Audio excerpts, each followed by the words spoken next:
banget ini. Aromanya sedep ini.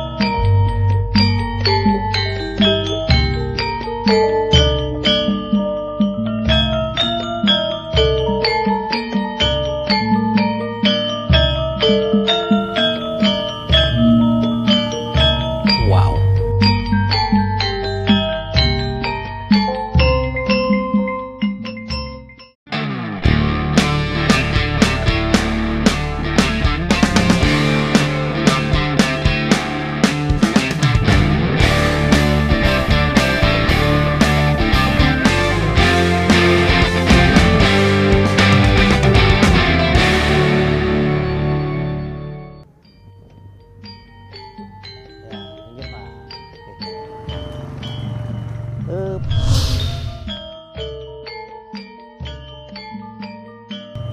Tak hanya mengenyangkan, ada makna simbolik di balik tradisi sebuah makanan, seperti hidangan Raja Mangkunegaran Solo. Ikuti kisahnya hanya di Food Story kali ini. Monggo, Pak. Mendengar kata Solo, seketika banyak hal terlintas di benak saya. Berbagai peninggalan sejarah, kebudayaan Jawa, dan keragaman etnik. Seperti batik dan keraton, membuat kota ini sangatlah pantas menyandang julukan sebagai kota budaya. Kota warisan Kerajaan Mataram ini menyimpan beragam menu-menu bersejarah, seperti hidangan favorit raja-raja Mangkunegaran tempo dulu. Beruntung sekali, kali ini saya berkesempatan mengulik kembali menu istimewa kerajaan langsung dari dapur keraton. Lebih beruntung lagi, saya ditemani salah satu putri dari Istana Mangkunegaran yang cantik jelita.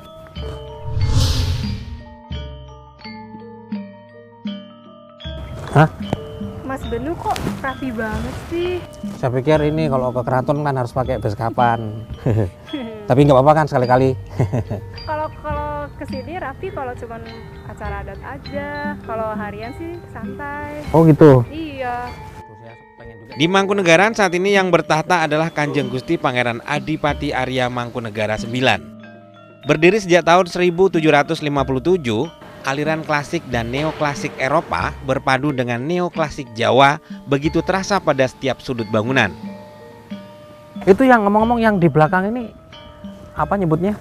Jadi bangunan belakang kita ini namanya Pendopo Ageng.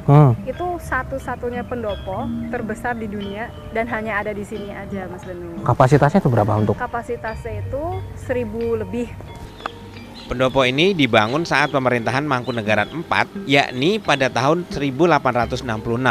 Salah satu bagian istana yang digunakan sebagai tempat berkumpulnya masyarakat Solo saat peringatan Malam Satu Suro adalah pendopo istana. Gusti Sura, saya jadi pengen ngintip dapurnya nih. Kalau keraton kan makanannya enak-enak ya, Gusti. Oh pasti. Ayo Mas, langsung ke dapur yuk. Bener? Bener dong, yuk. Waduh, ini pas banget nih. Ini Mas Benu dapurnya. Tadi kan Mas Benu pengen tahu. Oh iya, ini udah disiapin ya? Ya. Ibu. Nah ini kita lagi nyiapin dessert. Namanya podeng tape sama jenang angkrang. Oh, jenang angkrang. Iya.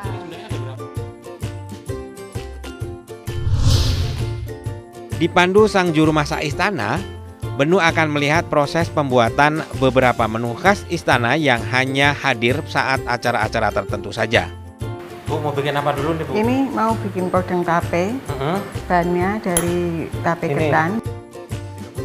Bahan-bahan pembuatan podeng tape ini cukup sederhana, food lover, yakni telur, gula pasir, susu, dan tape ketan. Pertama, masukkan telur dan gula pasir. Kocok hingga mengembang, lalu tambahkan susu. Kalau Gusti Surat suka juga ya? Suka. Setiap kali dimasak pasti aku nyomot-nyomot. Kalau sudah dituang sini. Oh, dituang? Iya. Oh, oke. Mangke diparingi ini apa? Pandan? Pandan sama cengkeh. Proses selanjutnya adalah mengukus. Tape terlebih dahulu disiram dengan adonan susu, lalu dikukus selama 1 jam. Selain berfungsi sebagai garnish, cengkeh dan pandan akan menghasilkan aroma sedap pada hidangan ini. Sambil menunggu, kita bikin menu berikutnya ya. Resep kedua yang akan kami buat ini diberi nama jenang ngangrang. Jenang ngangrang adalah hidangan berupa bubur dari beras ketan yang disajikan dengan saus santan yang gurih. Gula Jawa direbus dengan air, kayu manis, pandan dan ditambah sedikit garam. Kemudian setelah mendidih, baru beras ketan dimasukkan. Beras ketan yang digunakan ini sudah terlebih dahulu direndam selama 1 jam. Tujuannya agar lebih cepat hancur. Selama proses pemasakan, adonan juga harus terus diaduk agar tak lengket dan menggumpal.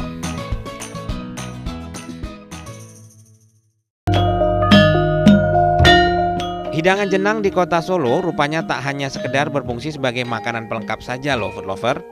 Dalam tradisi Jawa, penganan yang lengket ini biasa dihadirkan dalam tahap-tahap kehidupan. Untuk selamatan ibu hamil misalnya, dibuatlah selamatan dengan menggunakan jenang procotan. Jenang dibagi kepada sanak saudara dan tetangga sekitar. Tujuannya agar semua ikut serta mendoakan.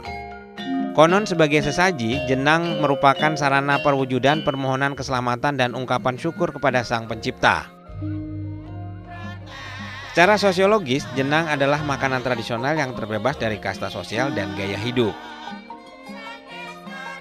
Dengan kesederhanaan yang menyertainya, maka jenang melebur menjadi kearifan budaya lokal warga Solo. Nah, Mas Benu, ini yang tadi udah kita masak, yang udah dikukus selama 1 jam. Enaknya itu disajiin pas dingin-dingin, tapi ini nggak apa, udah cukup dingin. Iya. Yang kita cobain duluan, jenang ngangrangnya dulu yuk. Sip. Filosofi yang terkandung dalam jenang ngangrang adalah bahwa manusia seharusnya belajar mengontrol emosi agar kekuatan pada dirinya bisa bermanfaat untuk sesama. Gimana Mas Benu rasanya? Waduh, ini tuh enak banget ya, nggak begitu manis karena dicampur sama areh. Waduh, jadi gurih banget, waduh enak banget. Dan wangi ininya loh, kayu manisnya. Juara nih Gusti. Wah, Jadi nggak bisa berhenti nih makannya. monggo Mas dilanjut. Jenang ngangrang ini favorit Mangkunegoro keempat dan juga kegemaran Gusti Kanjeng Putri Mangkunegoro ke-8. Saatnya beralih ke podeng tape. Yuk, saya potongin dulu ya. Siap.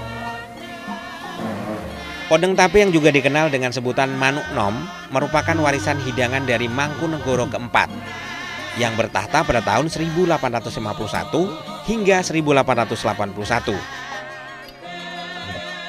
Mas Benu, monggo dicicipin. Siap, ini yang kedua ya.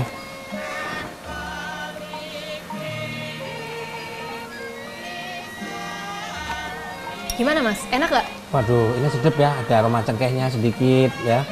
Wangi gitu, terus biasa kan kalau ketan ini kan yang udah jadi tape itu kan agak-agak asem ya. Ini sudah dikombin dengan telur dan gula jadi manis ya. Enak, ini enak muntas. Gusti Surah, saya nyuwun sewu motong ini ya lagi ya. Monggo Mas, silahkan. Manuk nom ini bisa disantap sebagai menu pembuka ataupun penutup yang lezat. Dulu menu ini hanya disajikan untuk raja-raja saja. Gusti Surah, makasih banyak loh, aku udah diajak keliling-keliling sampai ke dapurnya, dan ini salah satu dessert yang luar biasa. Bener, enak banget. Terima kasih juga loh Mas Benu udah berkunjung ke Puro Mangkunegaran, nyicipin menu dessert kita. Kalau kesel lagi monggo lanjut lihat-lihat loh Mas. Jangan kemana-mana. Nah, kita akan keliling-keliling lagi, pokoknya nyari makanan raja-raja yang ada di Solo.